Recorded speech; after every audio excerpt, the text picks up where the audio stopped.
বহু বছর পরে, প্রায় 16-17 বছর পরে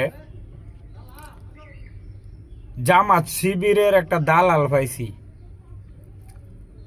শিবিরের গুণগান গা,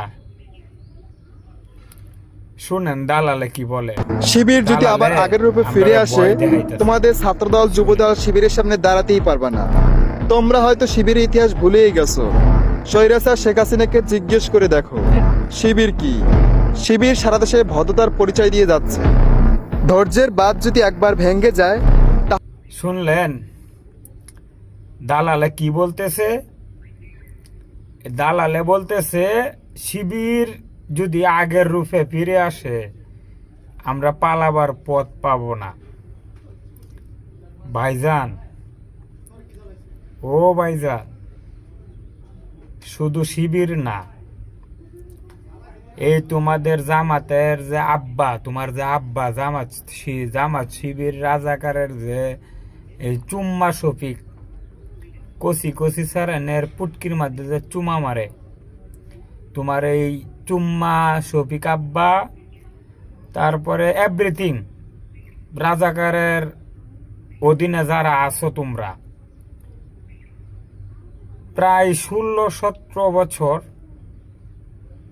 বিএনপির নেতাকর্মীর লঙ্গির তলে ছিলা।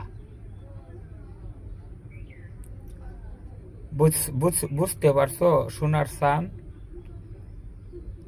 দীর্ঘ 16-17 বছর বিএনপির নেতাকর্মীর লঙ্গির তলে আসিল তোমার জামাতের আব্বা চুম্মা শফিক। নেতাকর্মী, বিএনপির নেতাকর্মীর উলুগোডাডি খালি এই বেসায় ছায়া দেখছে লঙ্গির তলে ঢুকিয়া। তুমি ক্যামেরার সামনে আয়া শিবিরের ডর দেখাও। হ্যাঁ, এটা শিবির রে, বুঝছ? ওনার কইছি না বাহিডা, শিবিরের ডর দেখাও না।